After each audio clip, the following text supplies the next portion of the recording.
Hello, people who like comic books. Dan here, back with another video. I just posted another video that I made a couple days ago showing off some of the things I'd read recently, and it kind of had to get cut short, so I figured I would sort of pick up where I left off, and then since yesterday was New Comic Day, I could show off some of the new things that I picked up. The first thing I want to show off here is a book that I actually got in the mail. This was based on Terrence Comic Crack's recommendation, My Gorilla Family. This is a manga put out by Smudge, and the other book I have from them, Man Sect, was outstanding. So Terrence has been going through and showing this book off, and I haven't read any of this yet. I just flipped through it and it all looks great. So you should head over to Comic Crack's channel if you want to hear more about the contents of this book, and I will perhaps report back once I've read it. But I know it's going to be amazing. It just looks absolutely great. So thanks for the recommendation. I haven't been picking up all the Smudge books, but I'm really glad to have these two. So yesterday was a very large day for new comics. In fact, it was so hefty that I ended up leaving 5 of them behind in my pull box, and I'll just pick those up next week. Hopefully next week will be a little bit lighter. But I've got a heavy bag here, and let's go ahead and start with the big boy. This is obviously very exciting. Rat God, Richard Corbin, newest hardcover addition to this collection of Corbin hardcovers. Like the Corbin's taken over the majority of the shelf. It's getting close to 50% Corbin on that shelf. Yeah. So let's break into this guy and take a look. Now I do have the single issues of Rat God. I've read it and loved it. And I do have to say I would prefer that they had put out more obscure things. I mean, maybe this book is obscure to some fans. Maybe it is hard to track down. I don't feel like it's a super rare or expensive book. But they're doing a great job of mixing up some old and some new. Maybe this was just one of Jose Villarrubia's favorites, and he just really wanted it to get the hardcover treatment. I know there is something extra in here too that we will take a look at. It might be something I've got reprinted somewhere else, and maybe not. So I'm not going to go through this whole book or anything like that. I'm just wanted to, I don't know, check it out on camera for the first time with anyone who else is joining me for this video here. So, man, that's a great image right there. Look at that. So, Corbin is so great. So this was from Dark Horse, early 2000s, I believe, or 2015? Really? Okay. 2015 was when this originally came out. So it's Rat God 1 to 5, and then keeping with the rat theme, there's another strip in here called Rats in the Walls, originally published as a black and white story in Skull Comics 5. So yeah, I've got that. Okay, and it was reprinted as a color story in From the Pit #1. I believe both of those versions are in here, the color and the black and white. Yep, that's cool. And then Herbert West Reanimator Part 1 from the Dark, from Graphic Classics #4. I do not know that. So I'll have to see what that's all about. So just a quick glimpse at some of the Rat God art. This is a really good story.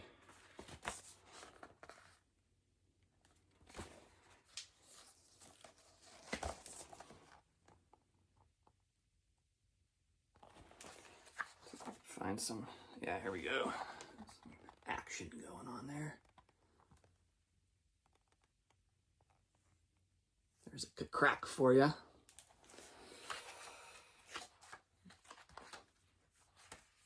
God, I just love Corbin so much. Any era, love it all. So let's just get to the back matter real fast, and then we'll move on to some more stuff. So the following pages present Rats in the Walls by H.P. Lovecraft, adapted by Richard Corbin, first in the original black and white, then as the republished color version. So here we got the black and white. Oh yeah. It's badass.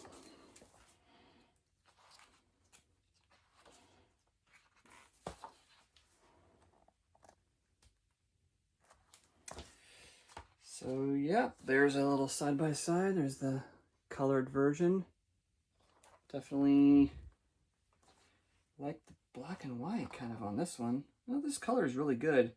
It's probably restored coloring, but I don't know, maybe just because I saw the black and white one first. Way cool though. And then, okay, and then I think, oh yeah, here we go. So then this last part, this looks like we got some text adapted by Richard Corbin, some other Lovecraft thing. Just looks different from your typical layouts. A lot of blocks of text, larger panels. Yeah, so a lot of text, but really good Corbin art, as usual. And then some information in the back from Jose Villarrubia and some of the cover imagery. Oh, cool, sketches. These hardcovers are really, really great. Recommending them. That's a no-brainer. Okay, so I've got a stack of issues to show off here. I'll just fire through these and then I'll show off some of the things I've read recently and we'll say goodnight. So I didn't pick up too many of them because of the fact that that Rat God took a large chunk of my comic allowance for the week, but I got the next Hello Darkness. This one is number 16, Jenny Frison variant. You know I'm going to go for that demonic cover over the other one. The other one was actually really not that great, so that was a no-brainer. There's the second Red book. I just showed off the first issue of this on another video. Here we got the next Twilight Zone. I also showed this on the last video. This one's the Tom Scioli, Kayfabe Lieutenant. And we'll take a quick look inside this. His art's changed quite a bit since his older stuff when he was really going after that Kirby homage style. This looks more like what he did in this I Am Stan book. His art really changed when he did that book. I feel like the Kirby book there next to it is similar, but now he's doing a lot of these long, narrow panels, these horizontal panels. And it really looks like everything he does is from pencil. I'm sure they make it look a little different for the printing and darken it up and stuff, but I think it's all pencil. That's cool. Look at Alien. So I'm excited for that one. And the next issue is the James Stokoe. I need to correct myself. The last video, I didn't realize till after I filmed it that I had said, oh, James Stokoe in black and white, I don't think I've seen that before. Well, that is absolutely not true. Because Wonton Soup is in black and white. And this is an absolutely great book that I completely forgot was in black and white when I said that. All right, next up, I got the next Punisher Red Band, polybagged and everything. Can't wait to bust it out. Number 3. Here's one that I think was, the first issue was very strong. This is called Viking Moon from Image. So this is Joe Pruitt on the writing and Marcelo Frusin on the art and color. And Marcelo did the artwork for a couple of things. The main one I remember off the top of my head is the revamped Hit Girl series. No, the Kick-Ass series, not the Hit Girl, the Kick-Ass series from Mark Millar, when they brought Kick-Ass back as a girl. And I really, really dig his art. It definitely reminds me of Eduardo Rizzo quite a bit. Look at that savage art. So this was a cool story. The first issue, it's about these Vikings. I mean, it's a really simple story, but the Vikings trying to find a new land to sort of start over. And there's werewolves there. There was more than that, I promise. Not selling it very strong right now, but the writing was good. It wasn't just a hacky kind of story, and the art is really good. So I'll report in on that one once I finish reading that series. Also, I've been reading this News from the Fallout. This is the final issue. So I read the first issue a couple of times, and read the second issue, and I've got the next couple lined up ready to go. This is an interesting one because it's black and white, and it looks, it's digital. It's definitely not, as far as I know, it's not practical. It's kind of made to look somewhat like they've sent the pages through a photocopy machine 3 or 4 times till the picture starts really degrading. By the way, what is up with all this like redacted stuff? People do this in comics all the time now. Aren't you guys getting tired of this? Cool, it's redacted. I don't really think it's that cool. So one thing that was interesting with this first issue is you can see the guy's face here, and there's a guy in silhouette, and he's got this mysterious rock. He's like obsessed with this rock. The premise of this comic was nothing to like blow the mind, but it was pretty cool. These guys are in Nevada on an atomic bomb testing site, and they are gonna test a bomb, and they move the location of it closer than they were expecting. And so these guys are gonna be in the fallout, and the main character is like really sketched about it, and no one else seems worried. And so this explosion goes off, and all of the characters get exposed to the fallout except for the main guy, who's smart enough to keep his gas mask on. And they all get infected with something from the bomb. It was like it rains down red ash on everyone. And this red ash infects them, and they basically become like mindless, crazy, bloodthirsty creatures.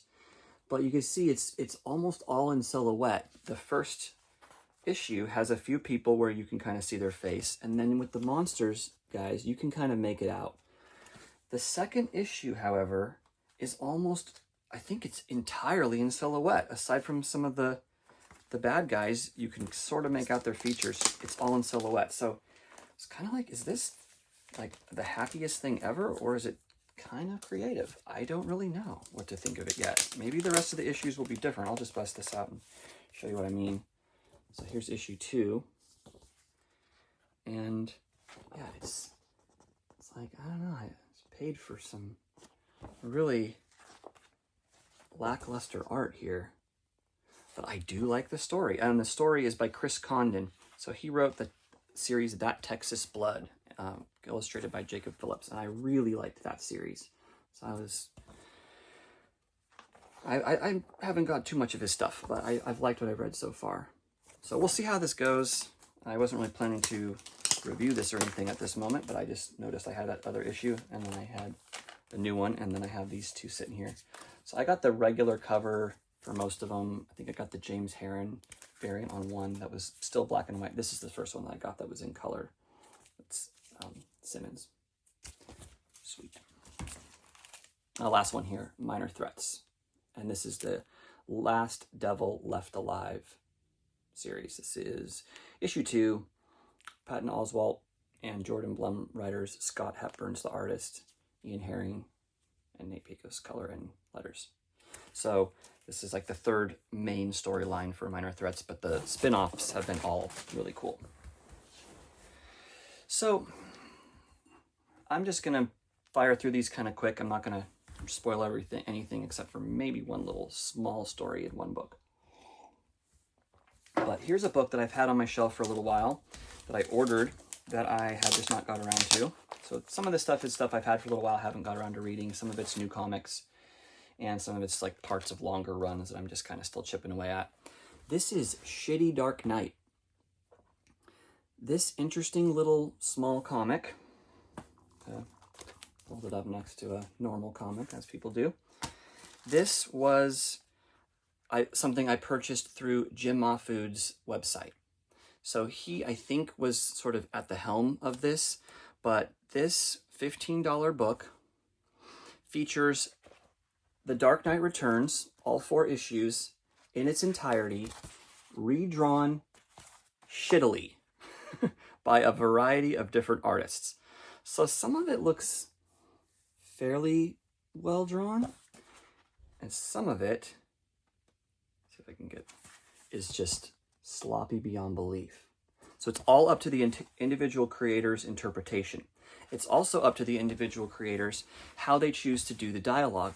So for example, these pages here, you can see the text is observation mission, not to touch. Boosters, computers, wouldn't. Yes, sensors, studio, police on me, cloak, yes, old news. Yourself, won't you? Milk baby. Just random words, just kind of maybe summing up what it is. Some people straight up copy the original text and just paste it all in there and then redraw the imagery. Some people don't do any dialogue at all. This, you know, it's just a couple of words scribbled in there. I do really like the ones that just use a little bit of dialogue. Because as you're reading this, you're kind of trying to still read the story, but you really should probably just cruise through and look at the imagery. So I'll give you the creators, and I'll read the back, which has got some really cool little blurbs. So we have all the creators listed out here with which pages they do. Book 1 has a cover by Andrew MacLean, and then the 4 artists in that one are Dave Baker, Nicole G-O-U-X, I don't know how to say that, Jordan Gibson, and Alexis Zirrit. I was like, Alexis Zirrit, and you can't, it doesn't look like Alexis, that might be the Alexis Zirrit right there, I'm not sure. I really would have to count through the pages, and they're not numbered or anything. Book 2, cover Nick Darrington. It's got Malachi Ward, Sam Grinberg, Colby Bluth, and Tom Neely.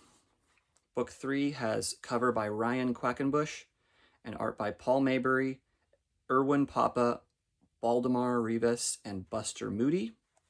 And then book 4, cover by Zach Soto, and then art by Jim Mahfood, Jim Rugg, Matt Allison, and Dave Baker. So I think issue 4 is like the most stacked deck for me. The back, we got some quotes here. Wow, this is really realistic. It's so gritty. More comics should be like this, says comic book writers everywhere since 1986. I don't get it. Why does everyone have a square head? Said by your cousin Jenny, who really liked Batman Begins. This one, wow, Frank Miller has really improved since Holy Terror. Guy in a Deadpool costume. Wait, I didn't know we put out another one of these. Dan DiDio. And then, wait, I didn't know I put out another one of these. Frank Miller. Awesome. So it was only $15, and then the cool thing was Jim Mahfood just sketched it for me in the front too. With this Batman saying, hi. Food once. I thought that was really cool. So now the absolute best part of this is the Jim Mahfood chapter. Here's your cover for issue 4. I'll just read the back, and since I'm going on this already, I might as well. Shitty Dark Knight is a formalist exercise analyzing the language of comics. Its goal is to boil down the visual storytelling in Dark Knight Returns to its worst possible execution in order to see if it still communicates effectively. So there you go. That's what it's all about. Shitty Dark Knight seeks to scrutinize the masterful use of illustration and panel composition in one of the most critically lauded comic books of all time. So Jim Mahfood's art already is sort of sloppy and not sloppy, that's the wrong word, I'm sorry, Jim. Looks to be drawn quickly with a lot of emotion, a lot of passion, a lot of that graffiti energy. It's got energy into it. But the thing I love about his is the art's cool, but then he also, his dialogue is totally changed, and it's just funny dialogue. Like, let's see, this page. Batman just says, gangster. And then Suicide Squad movie will fail. We're hitting the donut shop after this. Robin says, party time. I could really use a cold beer. So he just kind of injects his random stuff, like this part right up here. Says, this is messed up, dog. Wu-Tang for life. Recognize. Shoot to ill. Very interesting. Jim Ruggs is just, all the text is just these lines. So he just says, fuck the dialogue, and just puts the imagery. I'm sure he's taking the compositions from Dark Knight and just kind of boiling it down to their basic shapes. So, interesting book. Can't say if it's totally worth the money, but it's an interesting, cool thing to have. So I just finished that off. So the two main... Okay, so the first series I would like to show here that's newer is the Hero Trade. This is a 2-issue series, Project Chimera. So I showed off the Hero Trade trade paperback super briefly and in my first video, I believe. And it's still sitting right here. So the Hero trade paperback, which is only $10 and is a super good deal for this amount of comics. This is all short Hero Trade stories that were written by Matt Kindt, drawn by David Lapham, that appeared in the original Bad Idea comics, the first round, maybe somewhere from the second round. But this is a current release that you could probably still order very easily and inexpensively, and it's chock full of hilarious, awesome, really creative stories. This Hero Trade 2-issue series is by the same two guys. It doesn't feel like it's in the same universe in a way. I mean, it does in one regard, but I think that the appeal of these stories was that they were short, snappy stories that all told something different about this weird, seedy underworld of superheroes being exploited for various reasons. This series is about two superpowered people that are siblings. There's twins, boy and a girl, and they are being kept in a crazy headquarters, this weird shaped building right here. And this is like the most rigidly protected place ever. The people who work there have to go through the most insane screening, identification procedures you could ever imagine every day they get to work. And this whole giant organization is just to keep these two people like healthy and contained. So here they are. And these are our two main characters over here. So this guy is in charge of basically being the handler for the boy. And then she is in charge of the girl. And they are kind of like their therapists in a sense. They interview them about various things and try to help them feel better about stuff. The two main characters I just pointed out are having a relationship that they're not supposed to be having. And these superpowered people, this boy and girl, are supposedly going to be finally sent out to do a mission, like once they turn 18 or something like that. I believe that's what it was. And the subplot to this is these main characters who are having this secret relationship are not exactly what they may seem to be. And I don't really want to spoil it, so I won't say any more about that. But let's get to the cool stuff here. So there's not a lot of this kind of stuff in the comic where they go into action, but what they do is so they're kept apart from each other in their own separate like cells, but they're not really a cell. They're not, like jail cells. They're just like bedrooms, but they're kept apart because if they touch their skin together, it ignites their powers. So once they touch, it sets them into action. And the girl's powers are she can turn into any kind of vapor or chemical that's like airborne chemical that you could possibly think of. So she's so powerful, she could turn into stuff that could completely encompass the whole earth and destroy the earth. So that's why they're so worried about keeping these people safe, because like just her alone turning into this vapor, she turns into vapor and like goes inside people and fucks them all up. And then the boy can turn into animals. So here he turns into this giant gorilla that's just ready to rip faces off. And they send him into this mission. And they don't even really show the mission. They just show the gorilla covered in blood just 20 minutes later. I think it shows some flashbacks from some of the action, though. Here's her sneaking into a vent in her vapor form, going into this guy's mouth. So it's pretty cool, and I think it is definitely worth picking up. They are $6 issues, but they're super duper thick, like 2.5 times a normal comic at least. And then, do these have backups too? Yes. This one has backup by Joshua Dysart on writing and Kano on the art. This was actually a really sad story here. It's funny though. It's funny and sad. Called The Last 7 Days, and it's about all these Muppets basically take over the world and eliminate mankind. So the whole world is overrun by Muppets, and they're just like, you can just see little color. They're just, I think the Muppets are all pretty much dead now, but when they were active, maybe there's a few still going around, but, or maybe I think they are still around. I think it's just that these people are trying to find refuge. The last remaining humans on Earth are just the most emaciated things imaginable, and they can't find any food or water, and they're just trying to trek up this mountain to find a way to keep going. Yeah, that's right. These machines that are going and like harvesting up all the dead Muppets and turning them into goo and spewing them out everywhere and stuff. Really depressing ending to it, but pretty cool. Bad Idea is kind of got something sweet going on here.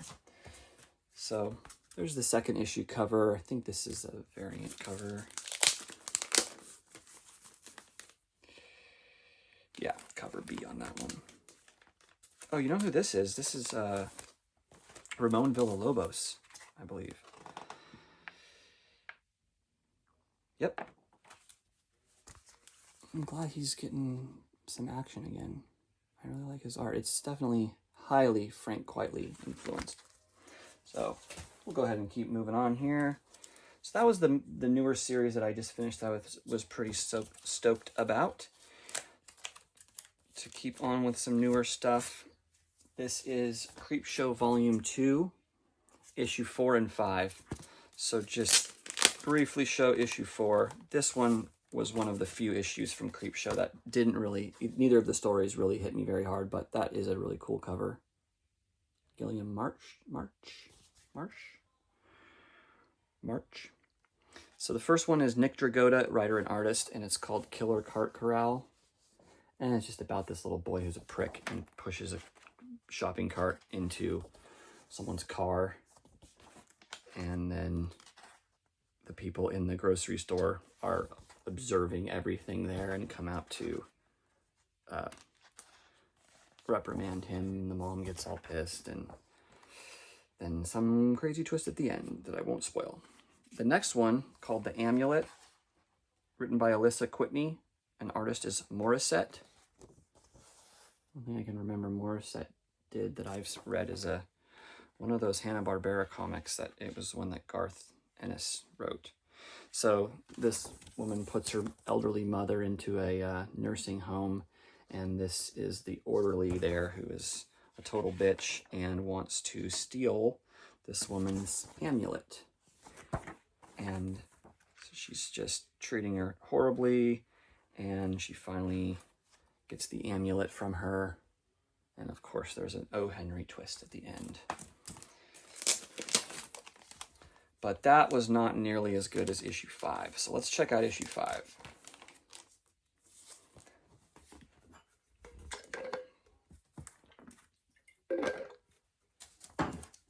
And this could have a could be triggering for those of us comic fans because this contains imagery about comics being harmed. So be warned. First story, they're both comic related stories, which I don't know, I love reading about comics in comics. This one's written by Saladin Ahmed and art by Artyom Topilin. So I know Artyom's, I'm saying it surely wrong, but know their art from that series, Fuck This Place. Also known as I Hate This Place, but I got the Fuck This Place variants on it. So this guy right here, titled Burning Ambition, this guy's running for office, and his main campaign is Comics Are Evil, just like Wortham. And he organizes comic burning parties, everyone's worst nightmare. This is the one I'm going to spoil, folks, so skip ahead if you don't want to know what's going on here. They go to the library, and this goth-looking librarian girl is like really upset. They're trying to take the comics from the library, and he's just talking shit to her, and I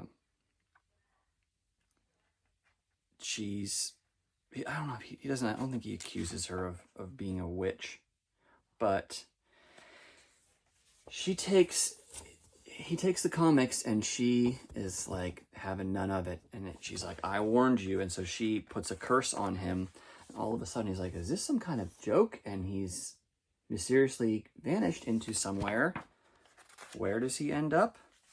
Where am I? He's in a comic book, and this is amazing. The gutters start slicing him up. So the panel gutter slices his arm right here. Then another one comes diagonally across and slices his leg. This one straight up lops off some fingers. So he's getting all fucked up from the comic panels. See some of those eyes in the ground. The librarian, the way her eyes glowed, she did this, somehow she... And then the next page, the onomatopoeias start up, the blams and bangs and pows, and they're just deafening to him, blows out his eardrum from the sound so he can actually hear what we just see as written imagery.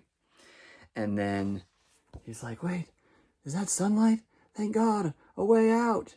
And he gets obliterated. It was not just sunlight, it was some massive flames that burn him to a crisp.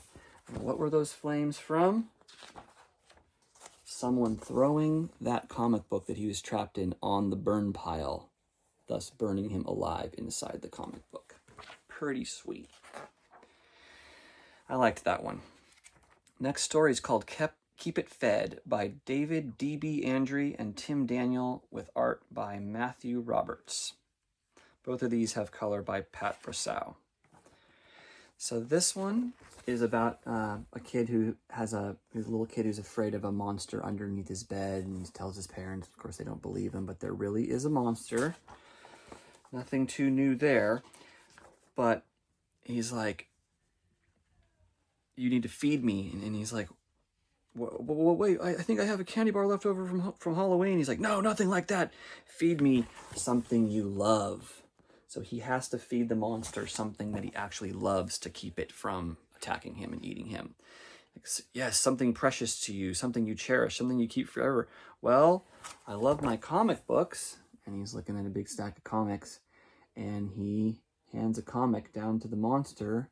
The monster eats it up, and the monster's nice to him again. So he's like, do you have enough to keep me fed? He's like, oh, you'll never go hungry again. And he shows him his closet full of boxes.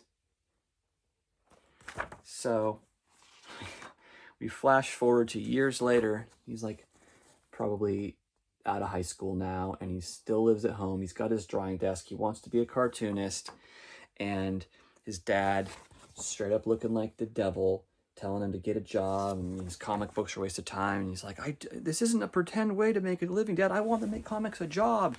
And the monster's still under there, and all along he's still been feeding his monster the comics.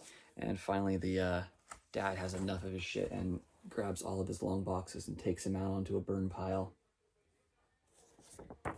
And he's fighting back, and the dad just straight up torches his comics. Scary. Living in a place full of fire. I fear that a lot. Anyways, he burns the comics, and that sends the monster from the bed out in a fury because he can smell all the comics burning, and he's getting hungry for that smell. But the comics are all gone. He's like, so you have nothing left to feed me? Nothing that you love? And he's like, I don't know. I guess I do have 2 things left. But, and he's talking about his parents. So, rubs down on the parents. So, sorry I spoiled that one, but I just felt like telling you that. It was a pretty good comic. All right, something older that I read. I have all the issues of the first series of A1 from Epic, or from Atomica, and then I've had these for a long time, this volume 2, I just have never got around to reading it. So this was from Epic Comics collaborating with Atomica.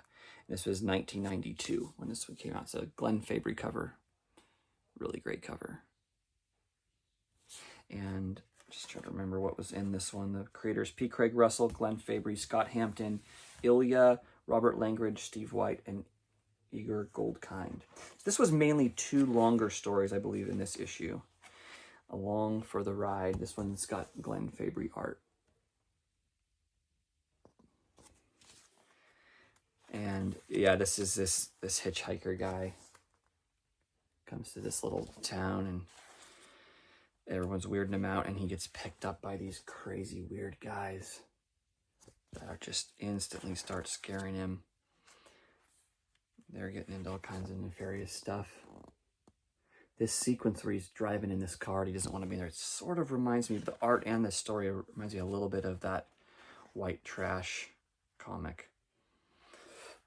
But anyway, let's keep going. Okay, so this, at first I'm like, I don't know, do I like this? But I really, really dug it. This one's P. Craig Russell, and it's A Voyage to the Moon. It's an adaptation of an opera, and this was a fantastic read.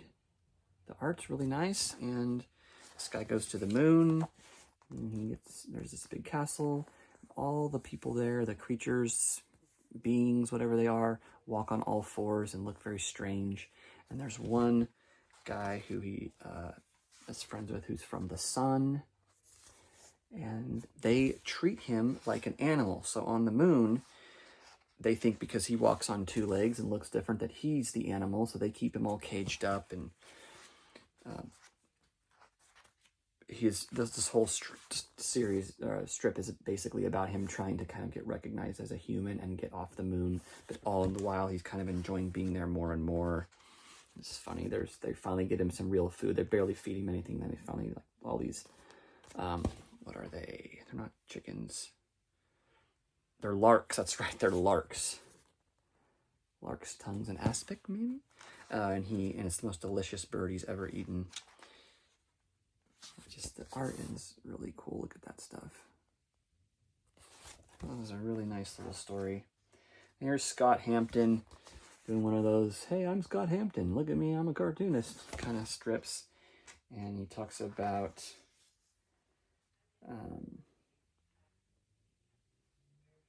I don't know, he just kind of rambles on for a while.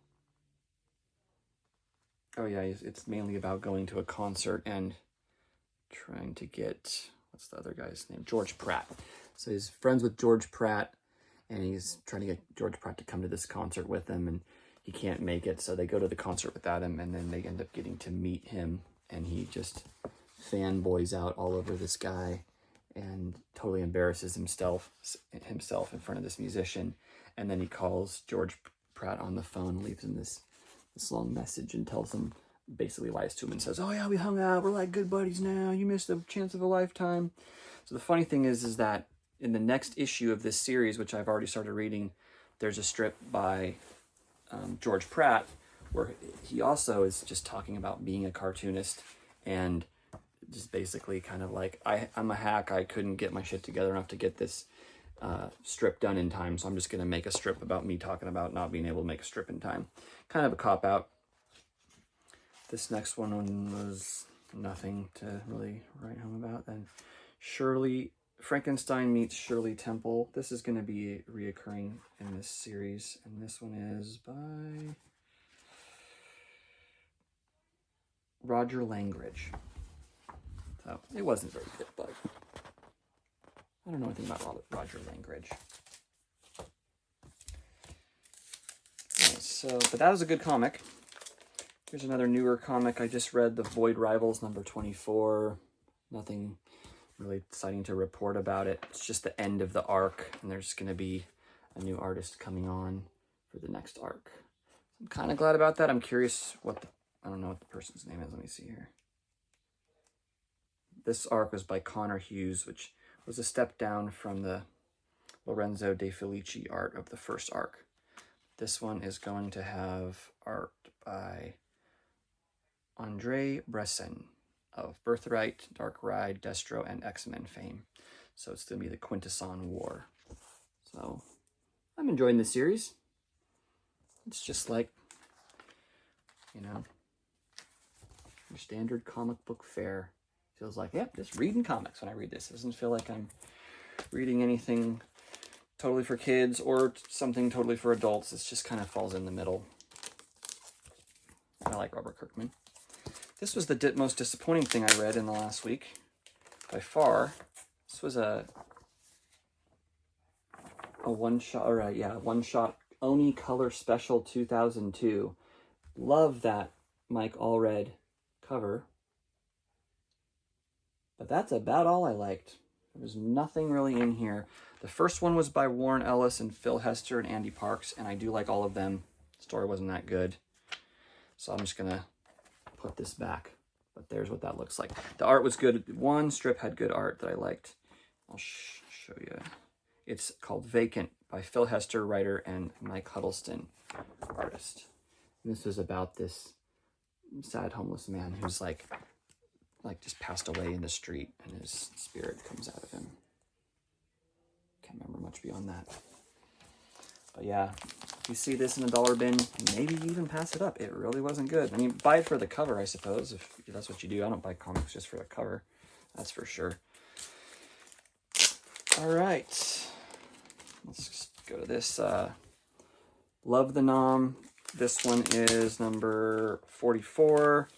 I've been reading these all in order and stopping when I get to a spot where I don't have the issue, and then picking it up again once I'm able to finally track them down. So, no, it doesn't have it. Not old enough. 1990.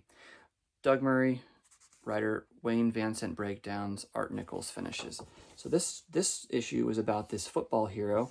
Everyone thinks he's great because he's like this super hotshot college ball player, and he gets drafted, I believe, and the guys in his squad are some of them are really big fans of his, and the guy is an absolute chicken shit. So as things are happening, he keeps ducking and hiding and chickening out, and he's super worried that everyone's going to find out that he's a total pussy. And he finally is like going to try to do something good, and he gets out this grenade. He's going to grenade these Charlies, and he accidentally gets out a smoke grenade instead of a normal one, and that was the pink smoke was the signal for the guys to bring in the airstrike, and they shouldn't have let that off yet because they're all right there. So now these guys are all about to get airstriked improperly, but it all works out. So everyone thinks he's a hero still, and then they put him lead, and they put him in the front, so he's now leading the team through this next area. And there's a sniper in the trees, and once again he just ducks for cover and hides out, and he's sort of like accidentally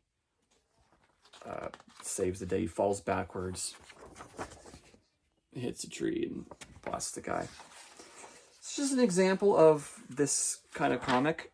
Every story is pretty much self-contained and tells a really good story about something that's engaging, and it's all put together by guys who really served in that.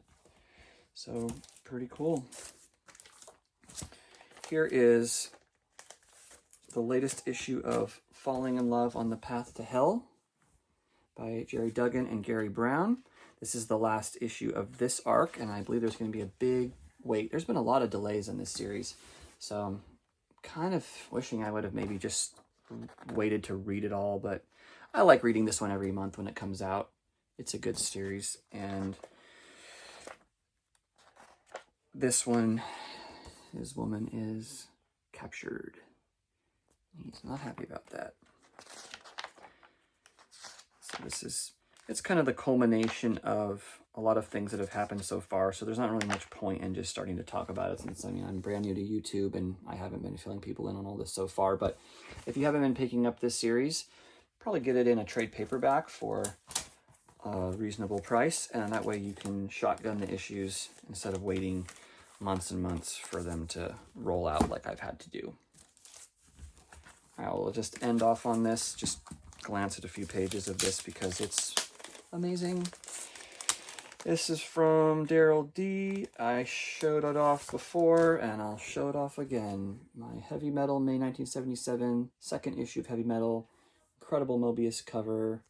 Yes, there's a sticker on the book. And I had read part of it before, and I showed it off, and now I finished reading it. So just picking up from where I left off last time was Den. And we all know and love Den, but getting to read it in this original magazine was a very nice treat. Even just this one chapter. You can really see the difference in the coloring from this and the newer editions. I do really feel like they've done a great job. I mean, I love this coloring, but I think they've really stepped it up with it. Conquering Armies. This one was Dionne and Gal. It's been a little while since I've read this. I'm probably not going to remember all the stuff about these strips, but it's just a really great comic that, you know, maybe a lot of people can't get access to. So here's just a glimpse. I don't have a lot of old Heavy Metals. This is it's like issue 2, of course. It's the second one I have. I don't know issue 1, but I don't have any other 1977 issues. God, that art is extremely good. Right, skip that one. Skip that. Ah, yes, this one, Virgo by Kaza. This is just incredible imagery. Naked chick cruising around a weird foreign land with weird foreign fruits that she unsheaths like a penis and eats and drinks the seeds. It's just beautiful art. Oh my God, it's so beautiful. So she's just living off these little things, and then they all start to gather around her. She wakes up and they encompass her, and she is suffocated by them, and then she comes to, only to discover she has been impregnated by them. Beautiful image. And now we have our Mobius, Harzak. So I've never read Harzak. I've never been able to track down a book of it. And I don't know what the difference with the Arzak, Harzak, stuff like that is, but it's all wordless, beautiful as can be. There's just this guy up on this weird stone thing, and he flies in and kind of tricks him, gets him to fall over the edge with his dong right in his face. Look at that image. That's an iconic one right there.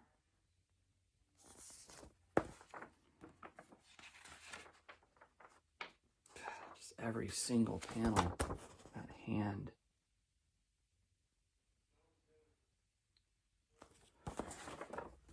And this coloring is fantastic.